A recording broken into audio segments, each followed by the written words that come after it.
Welcome, Luana. Thank you. Thank you. Thank you so much for this beautiful presentation. I feel so comfortable now after all those beautiful words. Thank you so much, Denise. That was incredibly beautiful.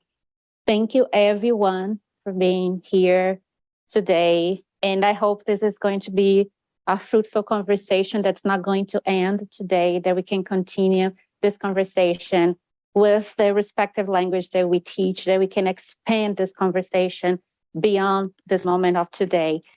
And my presentation is going to be connecting what I do as a poet and a researcher of Black poetics, Black feminist poetics, and what I do as a language instructor in my Portuguese classes when I teach Portuguese, because everything that I am is not separate from my teaching. I am a Brazilian, Black, feminist woman, and these always going to be part of the way that I interact with my students, the way that I teach, the way that I create the curriculum, the way that I select the materials that I'm going to teach.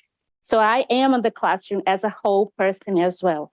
So it's not just teacher-centered or student-centered. We are all present in the classroom.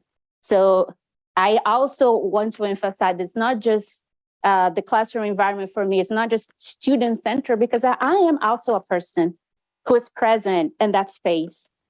And then me and the student, we are going to create this relationship. And I would like to believe a language classroom as a community, and to build this community so the students are not the only ones who are asked to share.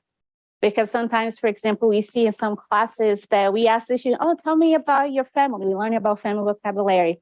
Tell me about your family. How many sisters and brothers do you have? But then it's like we are not there. We are not present. Like, what about, we don't all have families? I have family too. So I also share. I'm also part of that environment.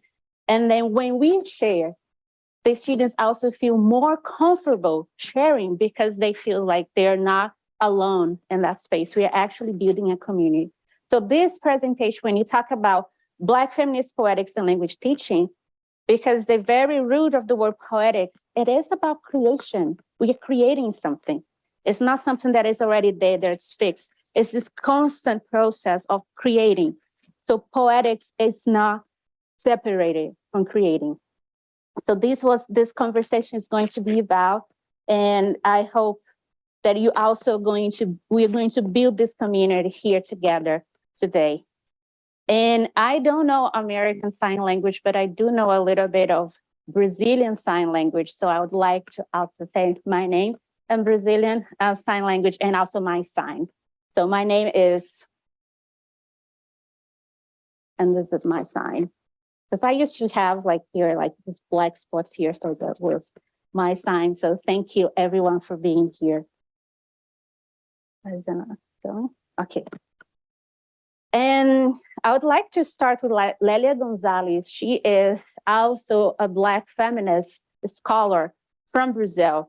And she has also an extensive publication in English. So if you're interested in learning a little bit more about Lélia Gonzalez, she has some articles in English as well that you can find.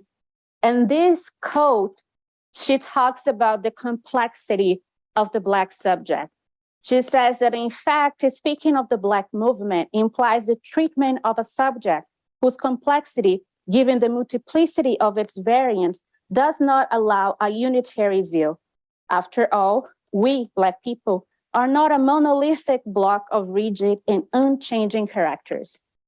So this conversation today about Black feminist poetics and language teaching, I like to start with this quote to talk about, we are going to talk about multiplicity of ways of being Black and being Black women. So we are not all the same. We do not wear the same clothes. We do not wear our hair the same way. We think differently. We have different opinions. We have different experience. So when we think about the materials we are selecting, we are discussing in our classroom, we're not thinking about one model of that. What does it mean to be a Black woman? What are the subjects that we are going to discuss about when we include Black women? Because sometimes what I hear from some language teacher is, I teach in a majority white institution. My students are white, so they're not going to relate to what I'm going to talk about. So what I'm going to include related to Black people to discuss these subjects. And then I think it's interesting when you say these subjects. So like this subject of Black people, like if it was something that's already ready, we're going to talk about Black people. We need to talk about racism. We need to talk about bad health, access to health. We have to talk about so many bad things that comes to mind. Not that I'm saying that it's not important to discuss these subjects in class. Of course it is. We do have the statistics are there showing the conditions in which Black people are living all over the world. But it's to talk about that our experience, our lives, it's not just that. We have a multiplicity of experience. And this is what we're going to talk a little bit today. How we can think about Black feminist poetics and how we can use this in class, even if you don't have one single Black person in your classroom as a student. Well, it's not the reality of Cornell, because I had the pleasure of visiting 3 Portuguese classes today. Thank you, Professor Denise, for allowing me to sit there and visit your classes. And in every single class, we had a number of Black students in the Portuguese language class. And I believe, and I hope that it is the same in the other language that we teach here or the classes that we teach here. But even if we don't have Black students in our classrooms, we can connect with Black feminist poetics, because our experience as Black people, it's not just when we are discussing racism in our society. There are a number of other things that we can do related to this. And when you think about poetry, it is very important, especially in the language classes as well, because poetry challenge this one way of living and understanding our existence. When you write poetry, when you produce poetry, when you read poetry, when you connect with poetics, it's already challenging the way that we see things. For example, when you read a poem, you can ask 10 different people what this poem is about. These 10 different people are going to relate to that poem differently. Each person is going to take that poem a different direction. They're going to think about a personal experience or something that you read or you did before.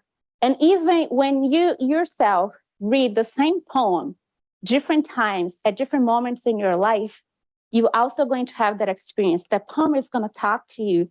You're going to experience that poem differently, depending on how you're feeling or how you can connect to that poem that day.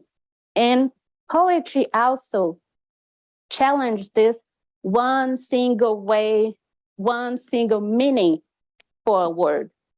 When you put one word in a poem, that word can mean so many different things. There are so many different possibilities of understanding that word.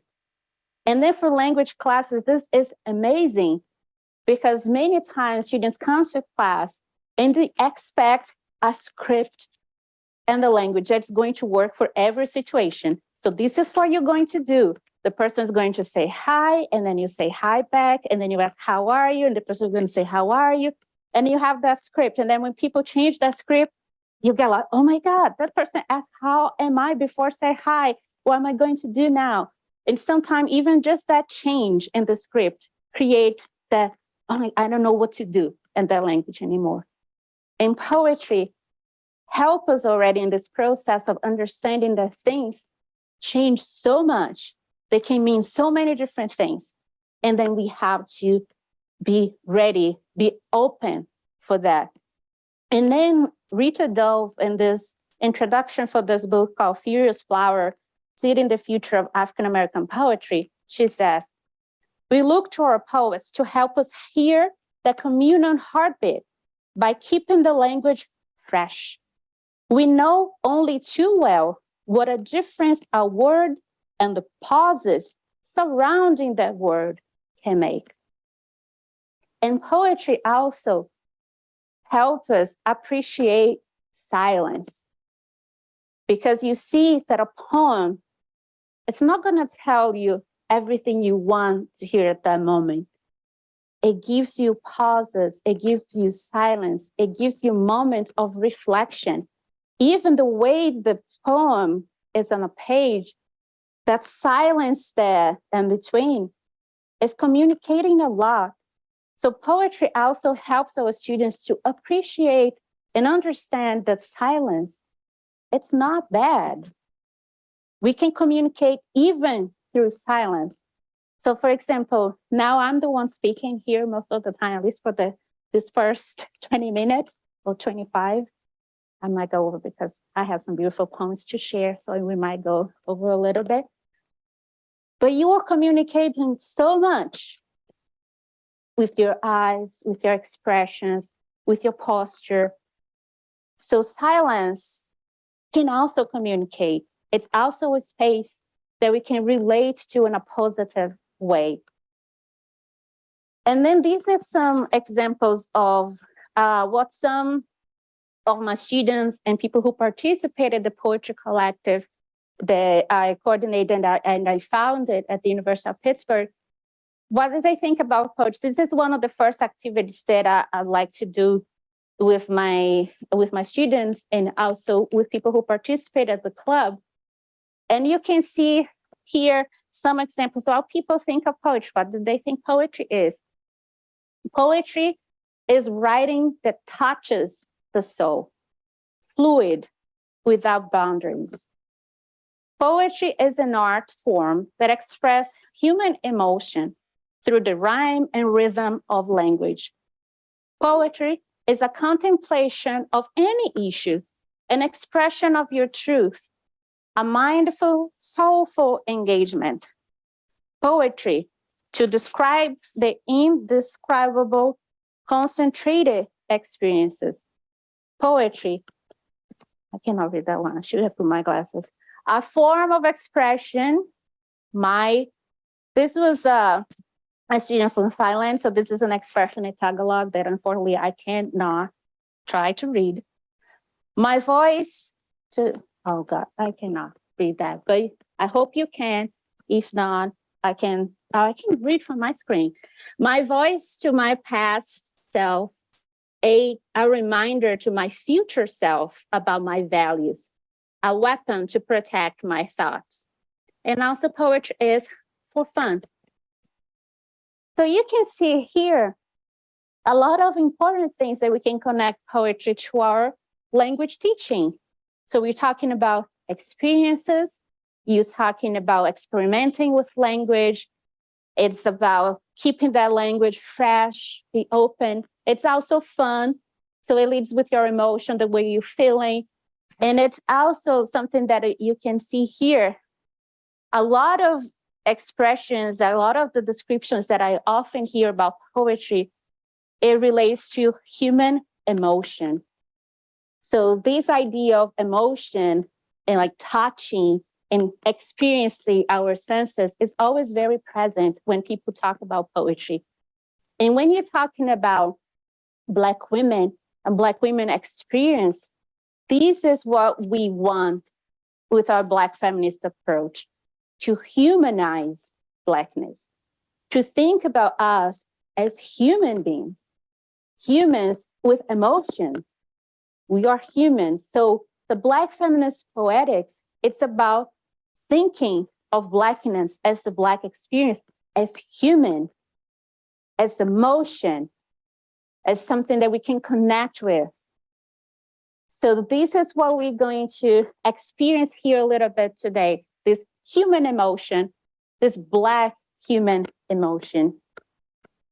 And Audre Lorde, one of my favorite authors on all of those, she is absolutely amazing. And she talks about poet as a teacher, human as poet, teacher as human. So this is the title of one of Audre Lorde's essay. And I cannot make it more clear than the way that she did, this connection between poetry and teaching. So I'm gonna just read for you her words. A writer, by definition, is a teacher. Whether or not I ever teach another class, every poem I create is an attempt at a piece of truth formed from the images of my experience and shared with as many people as can or will hear me. And this way, every poem I write is, in addition to everything else it is, also a learning device. There is something to be learned from sharing of true feeling between two or more people. Co-communicating is teaching, touching, really touching another human being is teaching. Writing real poems is teaching. Digging good ditches is teaching. Living is teaching.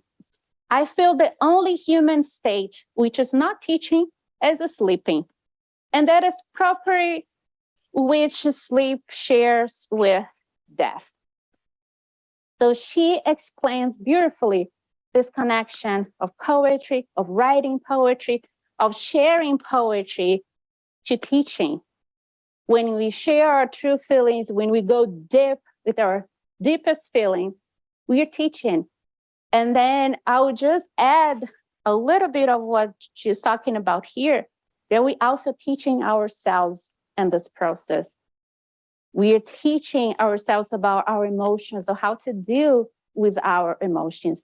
And there is something that Audre Lorde also mentions in a different text, and there are things that are experienced that we can only live and experience through poetry.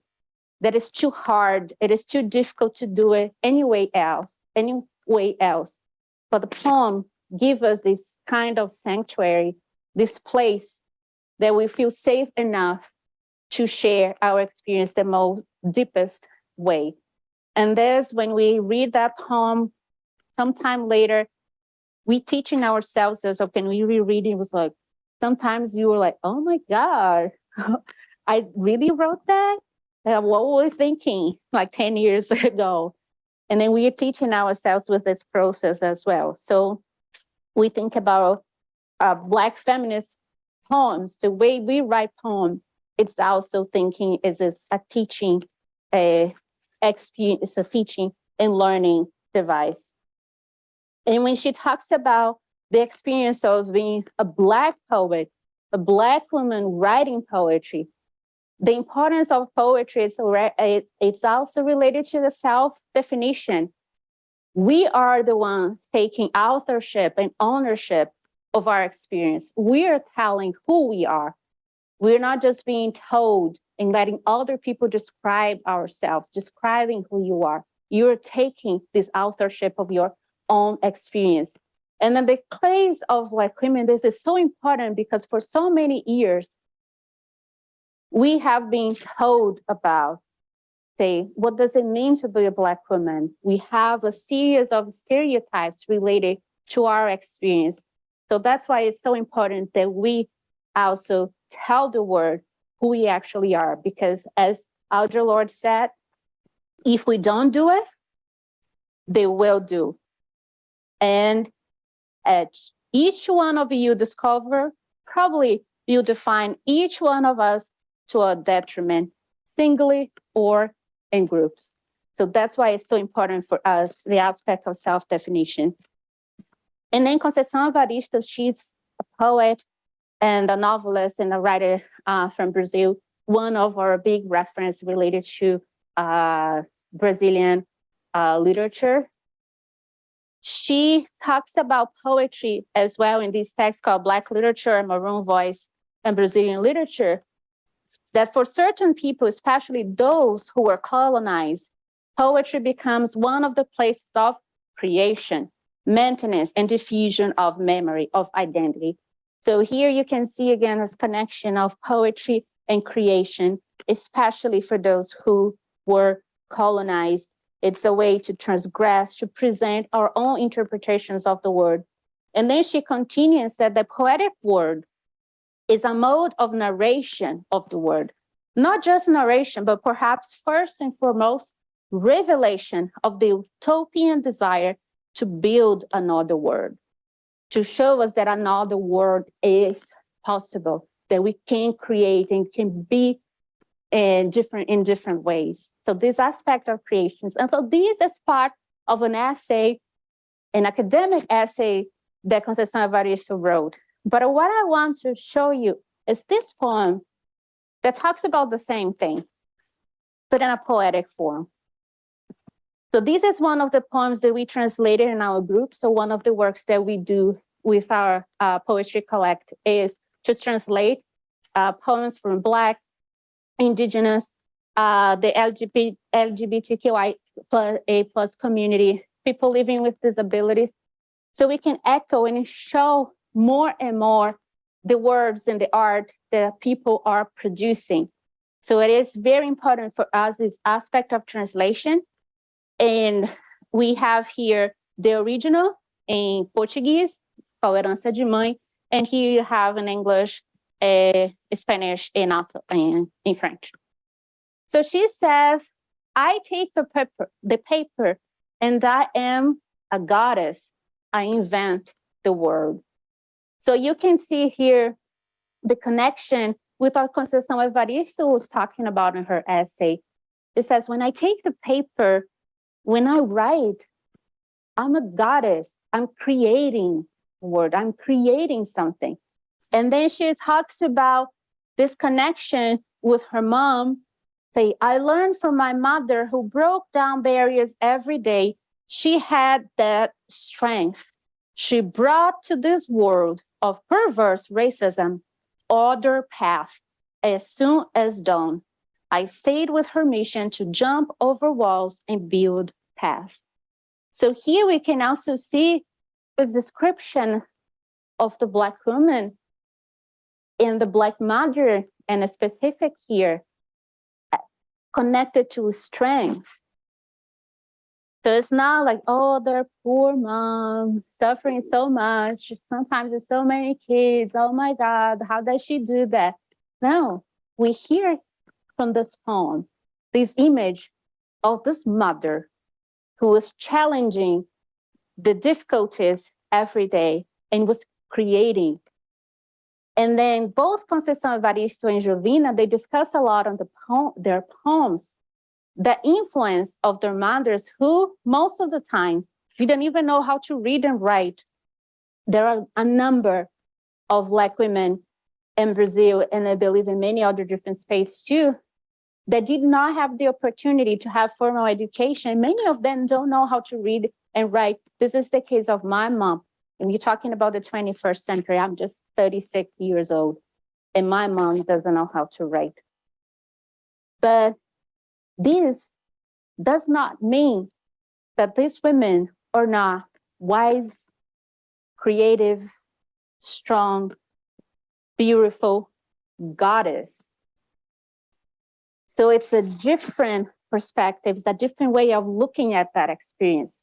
It's not just the suffering, it's not just the difficulty, it's creating, it's subverting.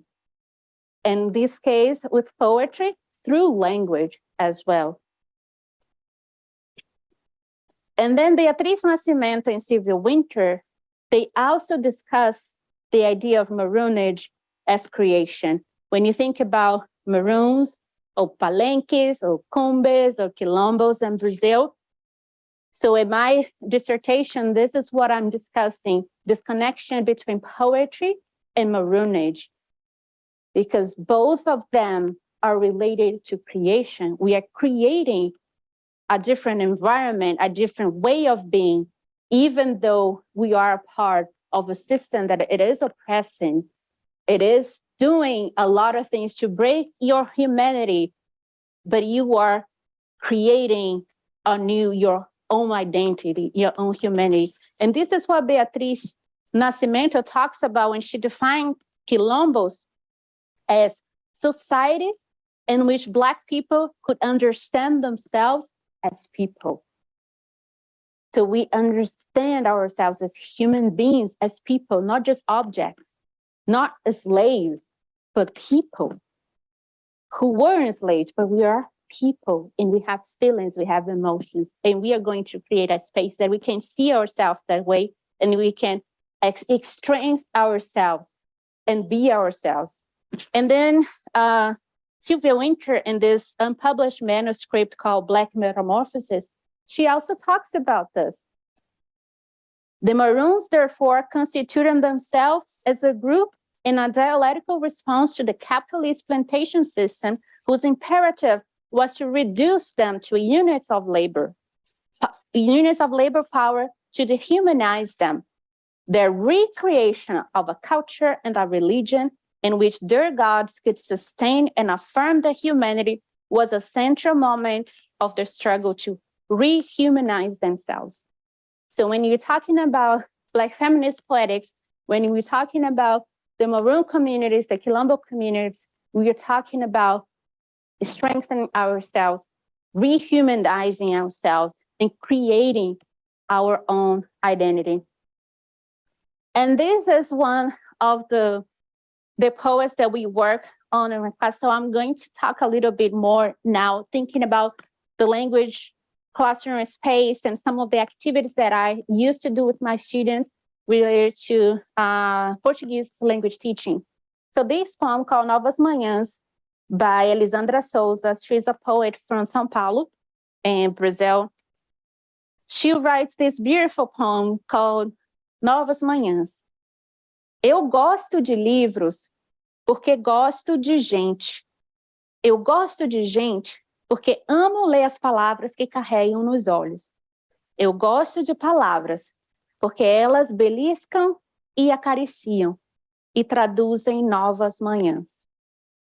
Então esse poema... I was switching to Portuguese. This poem is wonderful if you're thinking about Portuguese language teaching. First, many students, because most of my students are also Spanish speakers. So for them, this structure, eu gosto de, they're always confusing us with Spanish. They change the O for you because you see me gustan los libros, me gusta la gente, me gustan las palabras. And then when we compare this, it's an excellent exercise for them to see the structure of the Portuguese language related to this. So it's not me gusta, me gustan, eu gosto de. And it doesn't matter if the next word is plural, if it's singular, it's always eu gosto de. You always have to keep this. And we can also see here that the repetition that is very present in poems as well. It's not saying something bad, because sometimes when students write like a composition, when they repeat the same expression a lot, we as teachers, we go with our red pen or whatever color you'd like us, you're gonna, no, change this for a pronoun, so you have to be this. And then you say in a part, it's okay to repeat. Repeat as many times as you need. And this is going to help with your learn. So I don't have to come here and say, I appreciate books. I can try to find synonyms. It's okay to repeat. If you feel like it's important and you need to repeat, repeat. So you have here, I like, j'aime, me gusta, and it's not a problem.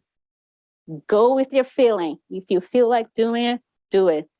And then you see here too, sometimes the students come to our language class and think, oh, but it's so different. It's the first time I'm learning Portuguese.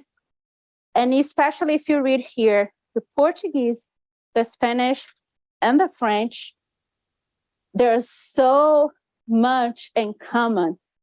Then if I have a student who comes from a French background, say, livre, le jean, j'adore. So you can actually understand the whole poem even if you don't speak Portuguese. So it's also create with the translation, creates this connection so you don't feel it's something so difficult, so far away from you. And again, throughout the presentation, you're going to see images of a lot of Black women smiling. So you saw Lélia Gonzalez was smiling. Conceição was smiling, Elisandra is smiling, and this is on purpose. We need to naturalize Black women's happiness. We smile too, a lot. So you don't have to show us pictures of us just when we're suffering. It's important for people to get used to this image. It's important for our rehumanization that people can look at us and see happiness. We smile, we read, we love people, we love words, we love so many things. And usually after this activity, I always ask my students, like, what do you like? And why do you like this? And then they can write their own poems. I like this, because of that. She's a Black woman writer. Can you connect to that experience of liking books, of liking words? Can you connect to this poem? So you are connecting with a Black woman writer. So it is possible, even for a white audience, for a white person, for a white public, we can find ways that we can communicate, that we can connect. Our differences does not have to separate us. We can find things that we have in common if we just take the opportunity to do that. And speaking of Elisandra, this is me, this is Elisandra. See, we're smiling again.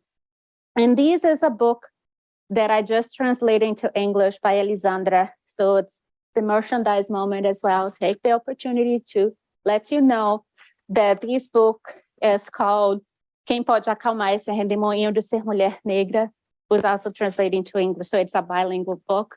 And especially if you're teaching English or Portuguese, or you can also start thinking about using Black women's books, Black women literature in your classroom.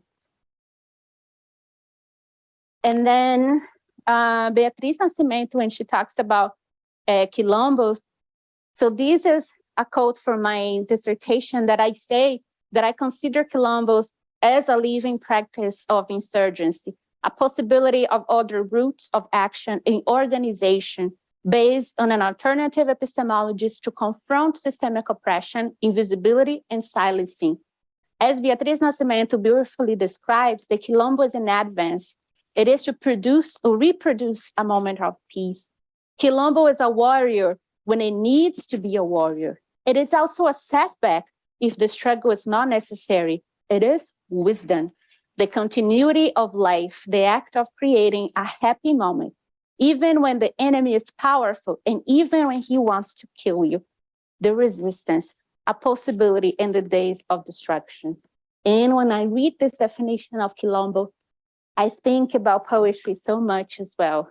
I think about poetry and I think about quilombo as this space of creating a moment of peace, creating a space that you can fight, but you can also set back and have a moment of rest. So sometimes our poems is also going to be very combative. You want to combat. Your poetry is going to go there and fight. Sometimes you just want to go like Elisandra, have a moment of rest, read a book, and appreciate words. And these are some pictures of our group, and it's also the information about our social media. So if you want to see more translations that we did, we publish everything in our Facebook and our Instagram, all the translations we did. We also translated poems by the indigenous poet from Mexico called Rupeta Batista Vázquez from Maya. She translates herself into Spanish. We translated to English and Portuguese. Also a poet from Mexico called Celerina Sanchez. She writes a mixed text, and we also translated. There's a Black trans woman from Brazil, Luna Aurora. So there are many poems that are there available for you to just go dig in, using in your classrooms if you want. They're available in many different languages. We meet in person, but we also meet on Zoom. So you can see some of our events are, and sometimes hybrid, as you can see that picture, because now with the pandemic, so you see now here the hybrid way it's working for us. And this is an activity that I did with my Portuguese 2 students in the spring 2021. It was about the use of haikais. So after every lesson, we use a book called Ponto de Encontro. I don't know if it's the same book that you use here, Ponto de Encontro. It's the book that is mostly used to teach Portuguese in the US. And as Denise mentioned, this article that I published about the language cluster, it's somehow a critique to so many things that we see in the book. Then there was a lesson in the book that has like clothes for men, clothes for women. And I was like, excuse, what is this? And I asked my students, like, what do you think of clothes for men? And then there, clothes for men, there are pants, socks. And then I have, not today, but I do have pants and socks that they just to think about how this book sometimes reproduce some stereotypes, something that in the poems, there's a way that we can discuss that to bring that into class. So we had a class, we used the book, but we had to, I had no option, I had to use the book. But then after each lesson, at the end of a lesson, I asked them to write a haikai. It's how we call haiku in Portuguese. It's a very short poetry style, only 3 verses. But we didn't do the way, because I emphasize a lot in my class that poetry is about freedom. So it's not about containing things. Usually the haiku has a very rigid structure. You have to count the syllables, but we did like a free haiku session that we could write just in 3 verses. So here, yes, I hope the link is going to work. So this is what we did. So I had a Google Docs document. After the end of each lesson, we would just go there and we write our haikus. So it was anonymous. Nobody had to put their names or anything. You just put it there. I'll give you like 10 minutes to just write your haikus. So I just have here some things that I highlighted that shows the things we discussed. Say, roupas sem gênero são roupas para todos, homens ou mulheres. Say, roupas diferentes, mas ir e ser o mesmo. Fui, foste, foi. Oi. So yeah, sometimes they were very creative and rhymes and everything. So the poems also give them the opportunity to rethink about what am I going to take with me from this lesson? After discussing this lesson about clothes, what am I going to take with me from this lesson? So you just write, and then we did this for each lesson. So they would just come here and write their haikus. And here we're talking about celebration, saying, Ano Novo é dia para começar mais uma vez, uma nova página. So you just write freely what you're going to take from this lesson. This is the message. And then at the end of the semester, it was funny because we did a poetry recital. So at the end, and some of them didn't even remember which one was theirs. And they were like, we started reading because we did it completely anonymous. So when we did the recital, we would just read the poems. And then it was, if they would laugh, they were like, oh, I think this is my poem. Oh my God, did I write that? So it was a very fun moment. How do I go back?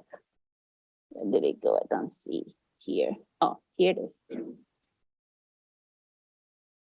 And then bell hooks is one of my inspirations too. So the way that I think about the cluster and the classroom community.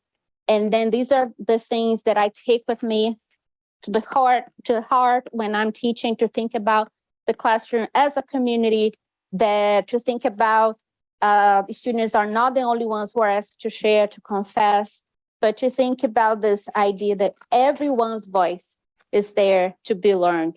And thinking about this, Paulo Freire is also one of the big influence of bell hooks. When she writes Teaching to Transgress, she also talks about the influence of Paulo Freire.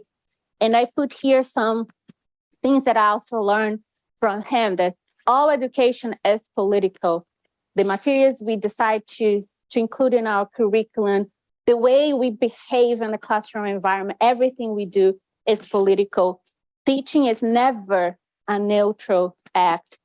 And I cannot be a teacher without exposing who I am. So when I get into the classroom, I am there the way that I am, as Luana, as I mentioned before, a Black feminist scholar thinking about social justice, and do not expect to come to my class just to learn about the numbers and the days of the week. It's going to be always more than that. And then thinking about that, thinking about sharing, this is my mom. Then I always share my mom's story and my mom's poems with my students. So when you talk about family, sometimes we see in the books that, oh, this is a family, mom, a dad, and kids and brothers. I'm an only child, and I'm a daughter of a single mom. So our family was just the two of us. And then I talk to my students about my family, and I talk about my mom and about her lack of formal education. But the creativity, the wisdom that that woman has, it is because of her that I'm here today, able to speak English, Spanish, and a little bit of French, studying, doing a Ph.D. in another country. I couldn't have done any of that if it was not for this woman who doesn't know how to write. But she is learning, and I use my mom as an example of the importance of learning. So we use WhatsApp now as a way for my mom to practice her writing. So what does she do is, she always created poems and songs, and I was raised surrounded by music, surrounded by poetry, but it was never written. It was just oral. So what she does now is, I told her, record everything that you want to produce. And then she records, she sends this to me, I type, I send it back to her and say, now you're gonna learn how to write with your own words, with your own poem. You're going to write your own words. So I send it back to her, she writes it down, and then she is learning how to write with her own poems. And this is an example of one of her poems that was published in this collection called Identidades in Brazil. She was published last year. She's showing around every day, wherever she goes in Brazil, it's like, I'm a writer, I'm a poet, this is my book, I published a book. And this is a poem that we also translated in our group. So we read her poem, and we translated to English and Spanish as well. And I'm not gonna have time to do this activity, but this is another activity that we do related to identity, to describe yourself, to say who you are. You see here a lot of expressions and poems that use like eu sou, that means I am. In Portuguese, it's one activity that we do to also write about ourselves, about who you are. So we read these poems, and then I ask them to write their own poems. So we use this app called bookcreator.com, and you can write a poem there. We can also record. So there's also an audio that you can record your voice reading your poems. And this is an example of 2 poems from my student. I just write one, like very simple for them to see that I can write even at the beginner level. I'm not gonna show the app here now, but it's very easy to use. So if we have like the book and turns the page and everything, it's like very beautiful. And then I'm closing, I'm promising. And this is Carolina Maria de Jesus. And just to go back to close with what we were discussing at the beginning, to thinking about a different narrative for Black women experience. This is one of the most famous writers in Brazil, Carolina Maria de Jesus. She was the first one who had her book translated to many different languages. This is in the 60s and 1960s in Brazil. But she was always portrayed as the woman who lived in the slums. It would be like favelada in Portuguese. A escritora favelada, a escritora vira-lata. And she's always portrayed like all the pictures with the this thing on her head with a very like sad, oh no, it's okay. Like very sad look. But Carolina Maria de Jesus, I can see here, she was smiling. And this is an album. Can show it. Ask me about it later so I can show you things. And she wrote this poem about Noite de São João, that is like a very big celebration in Brazil, one of our biggest parties. So she does not write just about the suffering of living in a favela. This is also part of her life. She did live there, but her experience, it's not reduced to that. She was singing, so these albums, she is singing so many songs, she is laughing, she is creating so many different things. And then I'm really closing out with this one. Nikki Giovanni, oh no, I have another one. Nikki Giovanni, in this poem, I'm just gonna read the very last verses, because the very last verse is going to express what I've been talking about. She says, and I really hope no white person ever has cause to write about me, because they never understand Black love is Black wealth. And they will probably talk about my hard childhood and never understand that all the while I was quite happy. So I hope that there will be some white people who can actually see beyond that, see beyond the hardships of our childhood, our experience, that I can see our happiness as well, that they can see that we smile, that we celebrate, that we create, that we are also happy. And then to close, I'd like to show a poem by, where did it go? Here. This is a poet from Brazil. She's going to perform in Brazilian Sign Language. And she also talks about in her poem, like, I am deaf, I am a Black activist, feminist, and I'm also here talking, speaking, expressing my identity. And I'll close with that. Meu movimento! Eu tô procurando! Eu quero ver meu movimento! Olha esses ouvintes todos falando! E a feminista? A feminista surda, ela não consegue perceber. Ela quer abrir uma porta para poder se entender. Eu tô olhando, olha mudinha aqui. Eu não sou mudinha, eu tô falando, eu sou surda. Eu tô te visualizando. Não vem falar, não vem tirar sarro da minha cara não. Porque eu sou surda, me respeita, eu sou feminista. Eu sou lutadora, eu sou mulher negra. Nós, surdas, somos violentadas, bloqueio de comunicação, não tem como falar com a polícia. Eu sofro, sou desrespeitada, tenho limitação, porque eu sempre tô sozinha, vou no hospital quando eu estou com gestação e nasce meu bebê, não tem comunicação, eu sou surda, o médico não sabe sinalizar. Cadê o intérprete? Tô angustiada, tô sozinha,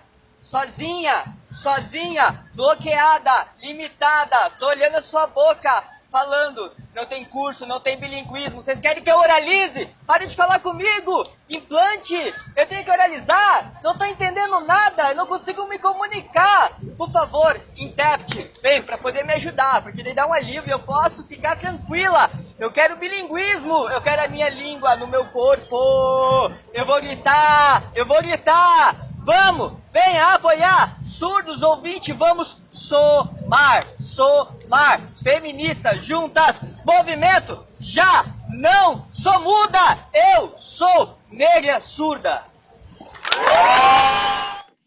This is Gabriela Grigolon, and you can also find her on Instagram. She posts a lot of her poems there. So you can just look for Gabriela Grigolon. She's a Black feminist, deaf poet from Brazil that I'm going to close with her then. Thank you so much. And now let's talk.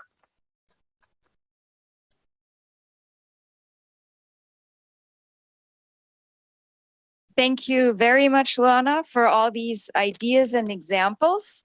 So at this point, we will open the floor for questions. If anybody has questions for Luana about anything that she talked about or anything that she didn't talk about, now is the time. And we'll ask on Zoom as well. I just want to say thank you for using Brazilian Sign Language as an example of expression in speech and art and sign language. And we also include ASL poetry in our lit film class. And it's nice to see another sign language used to express. And so the many parallels of oppression that exist within the deaf community. The same thing happens within American Sign Language within the deaf community due to language oppression. A lot of those themes show up in sign language. So in sign language poetry. So I just want to say thank you. I'm so grateful. Thank you. Thank you. And some of the signs are very similar, like the Brazilian Sign Language, and there are some things that Somewhat. a few things, but mostly it's pretty different. And there's a sign that was used. I wasn't sure what that meant, and was used quite often. Do you know what that means? Oh, yeah, because in Brazil, there are so many people who refer for people with deaf as like if they cannot speak, like they use the word mudo, like that a person. How do you say in English? Mute. Then she was saying a lot of times, I'm not mute. It's not that I cannot speak. I speak. I'm deaf, but I'm not mute. So that's like the sign for mute, you think? Is that what you're saying? That's my guess. I'm not 100% sure, but that's what the Portuguese interpreter was saying when she did that. So that's what he was saying in Portuguese.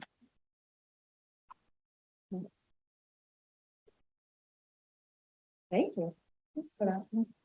I have a question. Oh, I like your opening remarks in regard to how you put yourself in the classroom. I wonder if you mind repeating some of that, because I really like it so much. Oh, thank Yeah. you. Is that okay? Yeah, that's absolutely okay. With pleasure. So that's one of the things that I start my classes with as well. Because sometimes I had the experience that I'll come to teach. And the University of Pittsburgh, it is a majority white institution. And it's very rare that I even have like Black students in my class. And then there were times that I will come to class, and then when and then people are like, oh, she is a teacher. It's like that surprise, like, oh, she's the one who's going to teach us Portuguese. And then I'd like to start with that, to just like, yes, this is who I am, Brazilian, Black, feminist. Sometimes I add laughter, sometimes I omit that, but many times I would start like saying, I am a Brazilian, Black, feminist scholar, and this is going to be part of my teaching. Because as I said, also many times people come to a language class, especially the initial levels, they think, oh, we're gonna learn the days of the week in Portuguese, the numbers and all that, the adjectives. Like, yeah, we're gonna learn all that too. But also we're gonna think about everything that's gonna come with that language, all the cultural, social, and political aspects of that. So thank you. Hello, thank you, Hello. Luana. You believe that the translation is kind of rewriting the text? For example, when you listen, I'm from Brazil, when you listen to Portuguese, and I listen and I read it in English and then in Spanish. Is sometimes different ways. You believe that translators are kind of rewriting feelings, or translating poets is so hard. It's different for translate technical books. Absolutely. It absolutely is a practice of, because first, as I said in the beginning, a word in a poem can mean many different things.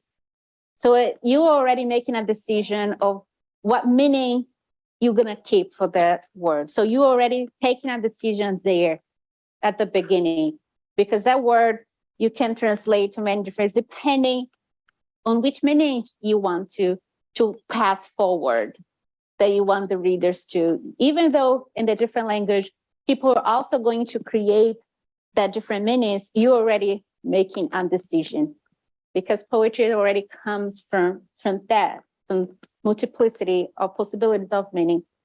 And then when we translate a poem like this, for example, with Elisandra Souza, this one, it was actually one of the easiest poems to translate, that we ever translated. It's one that we translated very fast. But then if we look at the language here, I would say that this one, we actually think pretty much like the same. It's very close. But when we go to a poem like Jovina, then it's going to be a challenge. We had like so many ways that we were thinking about this. For example, the word plantações, that we translate as plantations in English, as cultivos in Espanol, and then plantación in French. And then cultivos in Espanol, because we're thinking, well, plantações there, she is playing with words, because you can think about plantações as plantation. You go with your garden and play with your garden. But it's also a reference of plantations during the slave period. She's talking about resignifying the space of the plantation, resignifying the experience of oppression, and change that to fruitful experience. And then when you think about that simple word, that plantações, just thinking about which word you're going to choose in another language that's going to kind of guide the reader, that she is also discussing and mentioning this specific period in history. So we discussed a lot, we spent like a lot of time with that word, like what were we going to do with that word? So just one word took us like a lot of conversation and discussion. So we make a decision, we discuss. Some people sometimes offer different words. Even like there's a book called Plantation Memory by Grada Quilomba. She's like a Portuguese, Angolan Portuguese writer. And the translation to Portuguese was Memórias da Plantação. And a lot of people were discussing that the translation, she didn't want to use plantação because they had already that close meaning. We want a different word, but that was the word that won for the translation. So with poetry, it's even more complicated. So I do believe, like you said, it is writing a new poem. It's co-creating, it's creating. And this is what I think that I did when I translated Elisandro's book. That's one of the things that she said, so this is my book here, but this is also your book, because the second part, the English part, it's a lot of the rhythm that the language comes in my mind as well. So it's this co-creation process. Absolutely. So we do have one question on Zoom, and then there is one other audience question. We do want to be mindful of the time. So if you can very briefly answer those two questions here. Eduardo, he is on Zoom and he is asking, how do you see the reception of your students regarding the reading of poetry and the production of their own poetry with your guided activities?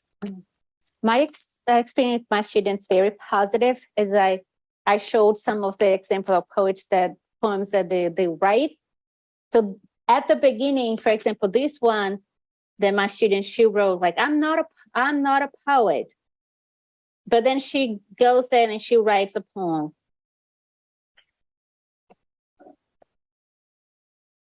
But some of them, it starts with this feeling like, não sou poeta.